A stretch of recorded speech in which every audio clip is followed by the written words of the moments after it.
what I'm doing in you now becomes something that others can tangibly look at and say, you know what? If he did it for them,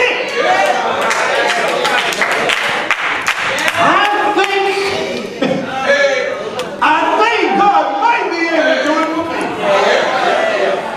Amen. So the new thing, connected with the new thing, is this idea that God said, I'm not just doing it for your benefit. Really, I'm doing it for my benefit. And I'm doing it for the benefit of somebody who needs me in their life. But they don't have enough info yet. I need you to be my information. I need you to be my testimony. I need you to be my witness. So the idea here is the purpose of the new thing is to bear witness to God. Is to be able to, is so that the new thing, when others observe the new thing, that's why he's telling the nations, look. Tell Babylon, look at what's going on. They enslaved you, now I'm getting ready to enslave them and free them that you enslaved. Can't nobody do that but God. So I want them to see what's going on. All right. The next thing is also that's verses 8 through 13. And then you have verses 8 through 14 through 15. Thus saith the Lord, God peace. And there it is, the idea of the new thing. The purpose of the new thing is to be an example of the power of God. Is to be an example of the power of God. And particularly verses 15 through 14 through 15, the idea again is that you had Nebuchadnezzar, which is the first Babylonian king that came, and he's the first one that begins to bring Israel into captivity. All right, so he's a Babylonian. Over time, the Babylonian Empire began to give way. Next thing you know, you have the Persian Empire who overtakes the Babylonian Empire. So when you fast forward to Isaiah 45, amen, it's going to be a Persian king that's going to come to the throne. And God is going to call him my deliverer. He's going to use this hold on to this too, because he's going to use the same language to talk about a Gentile king that he used to talk about Moses. All right. He's going to take somebody who never had any knowledge of him and use him to deliver God's people. Don't knock your enemies, I'm trying to tell you. Because the folk you think are your enemies might be your deliverer. All right?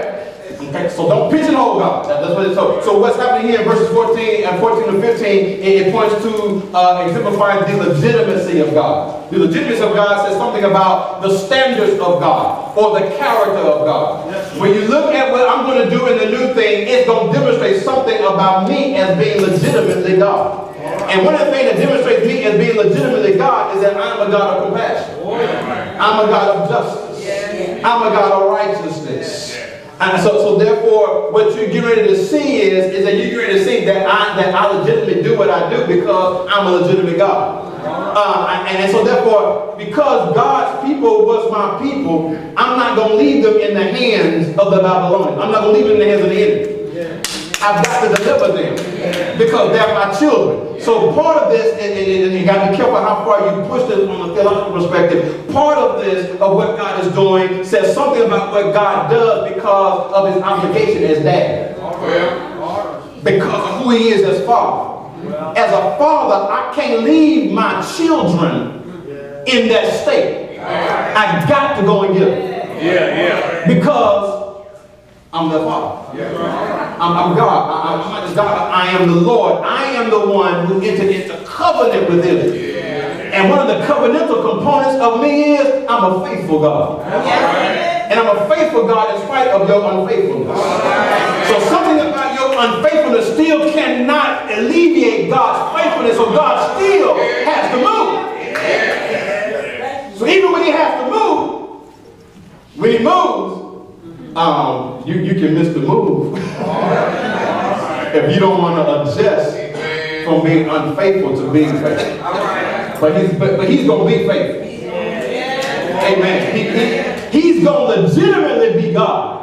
With or without you or I. So part of what's here is the legitimacy of God. That's about to say. So this is going to also point to the sovereignty of God. That is that God can't nobody tell God what to do. And God, I said, when God can do what He wants to do, when He wants to do it, however He wants to do it, and watch this, with whomever He wants to do it. That's the reason why in the narrative here, he goes from talking about bringing Babylon back under submission, or the Chaldeans back under submission, right? And it really refers, almost has some Abrahamic language to it, because he says, now it's because I want you to know that I am your king. I'm your political leader. I am it. Now that's important, because part of Israel's parliament narrative is that we no longer had a Davidic seed. We no longer had a son of David to help raise up an army for us to get back on top. Well, God said, but wait a minute, before there was ever a David, there was a me.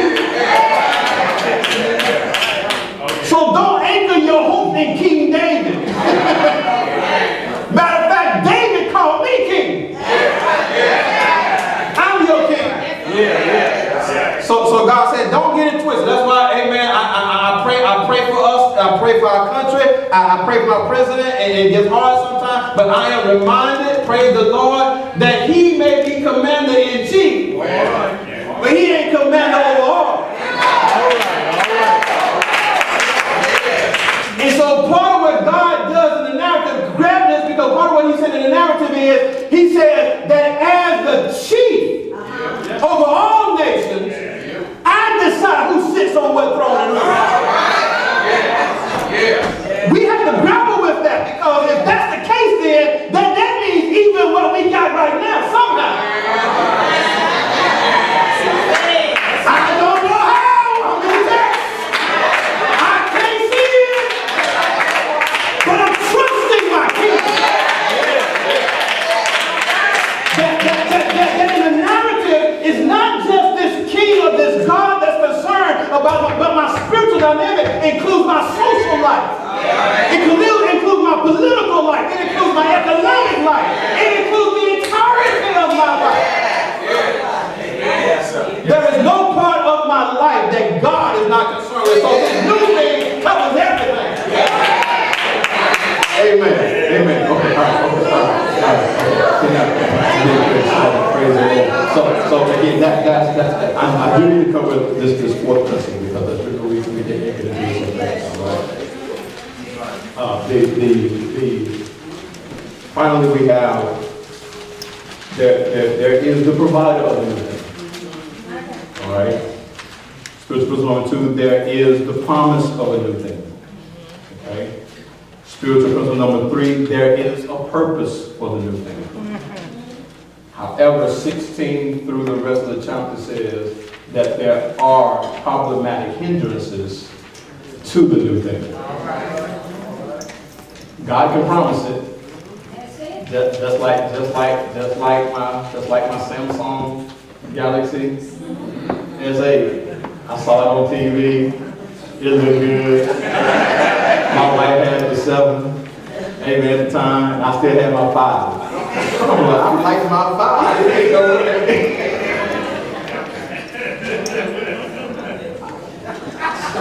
I was rolling over 5. Right? But I saw all the features and stuff that was good with the 8. And I finally realized, okay, just because the 8 has all of that and it can do all these things, it does me no good if I don't let go of my 5. So the problems with me experiencing the joys of the 8, it wasn't the fact that it wasn't in the store. I just hadn't made the move to go to the store to get it. And it could be the day that for some of us, the new thing is there. God just waiting on you to come and get it. All right.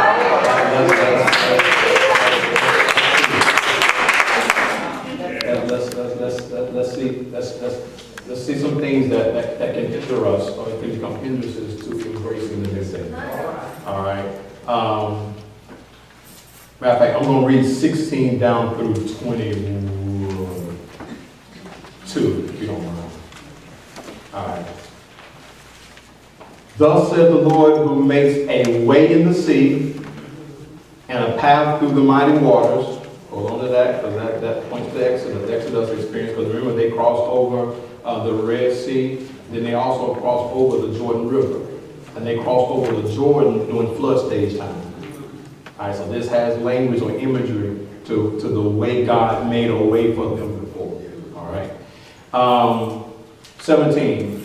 This same God who makes a way in the sea and a path through the mighty waters also brings forth the chariot and horse, the army and the power. They shall lie down together, they shall not rise. They are extinguished, they are quenched like a wick. What happened to Pharaoh's army? They drowned in the Red Sea. Part of their song was that we'll see them no more. All right, so that's that. 18. But then the Lord says, do not remember the former things, nor consider the things of old. All right? Now it shall spring, behold, I do a new thing. Now it shall spring forth. Shall you not know it? I will make a road in the wilderness and rivers in the desert.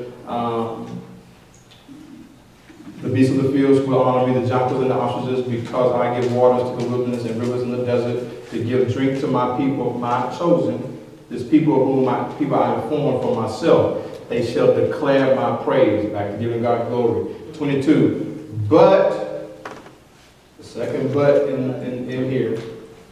But you have not called upon me, O Jacob.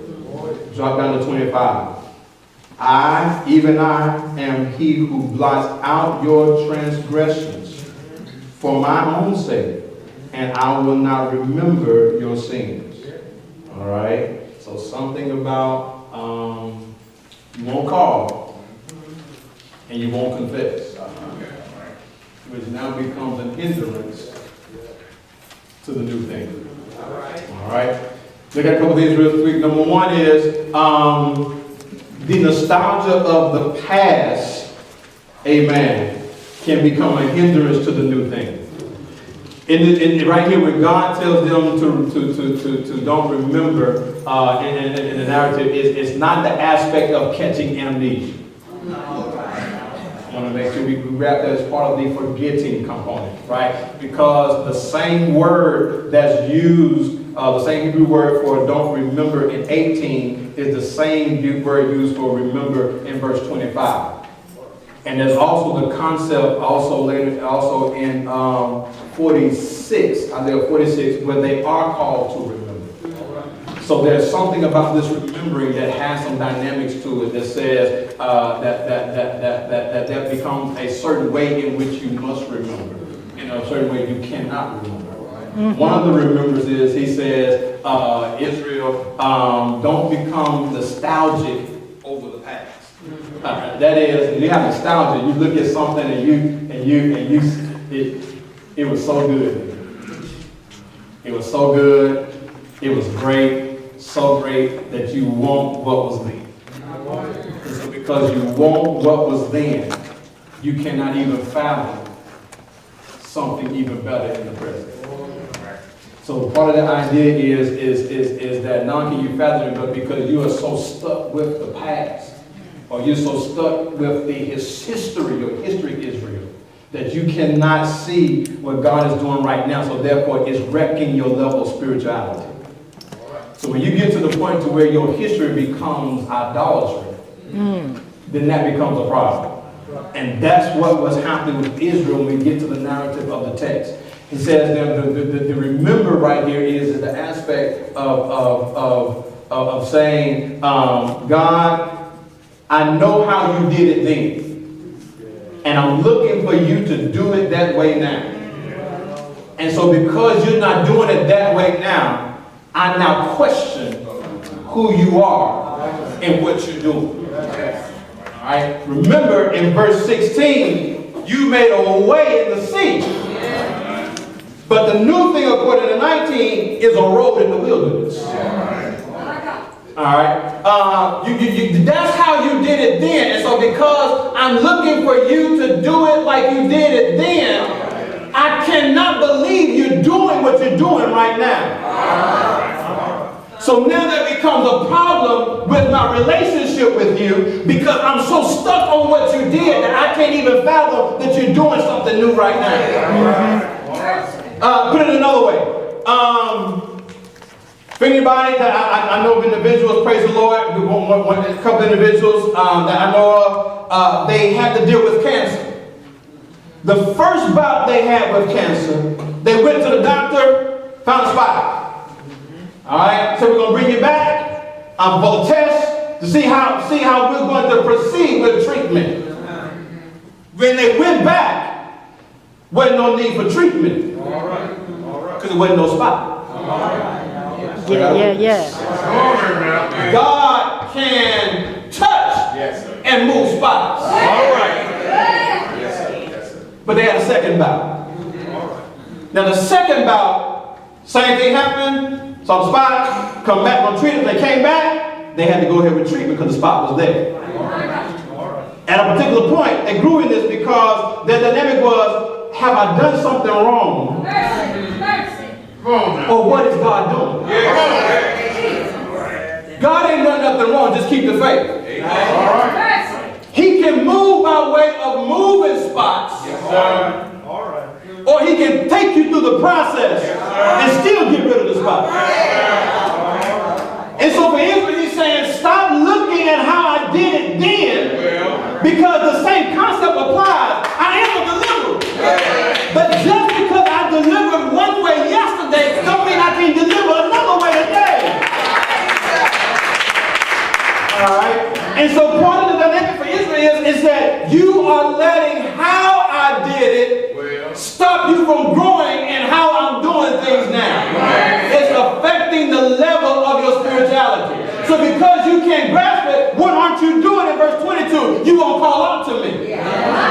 You won't come to me. You won't worship me right.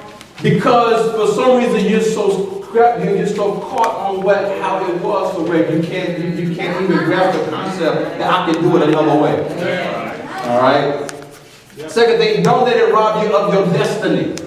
All right. That comes with the word consider. He says, don't remember the former things. Then he says, don't consider the old things. The word consider in the text means to ponder it so as to make a decision. To come to some understanding so that I know what to do. He said the problem right now is sticking at the first point, you are trying to understand what I'm doing now, looking through old lenses. Can't do it. So because you're not able to move forward, he said, just stop pondering it. Just accept it. Amen.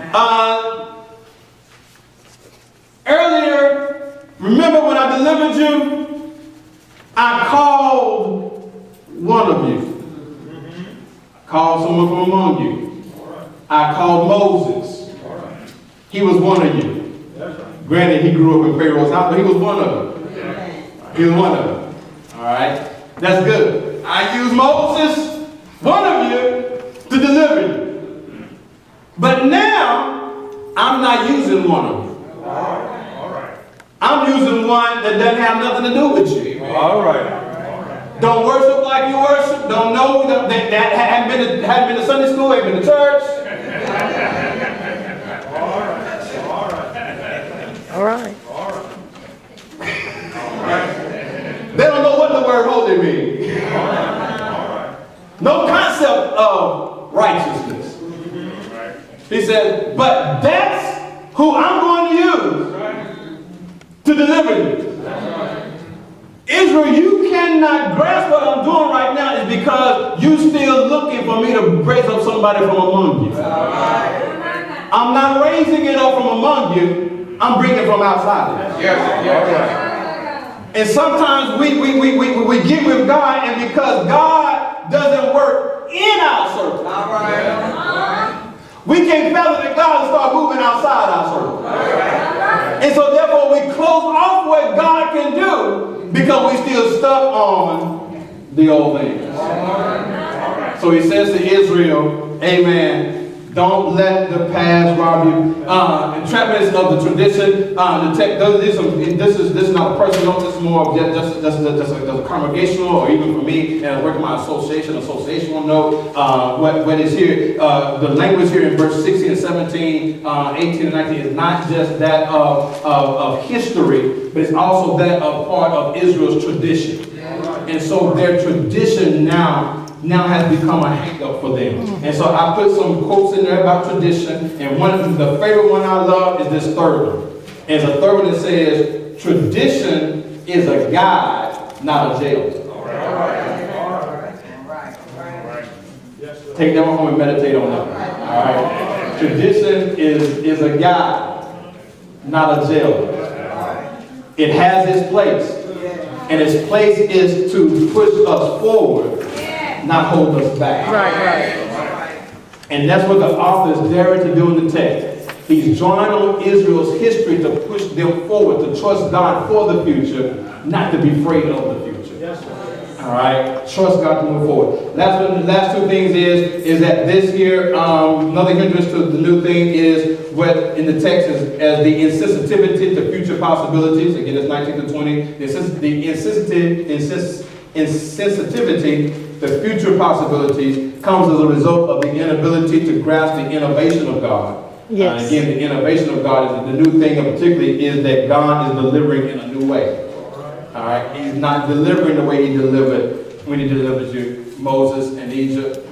He delivered you through Cyrus, the king of Persia. All right, He's delivering you another way. So the inability to grasp the innovation of God, the fact that God is an innovative God.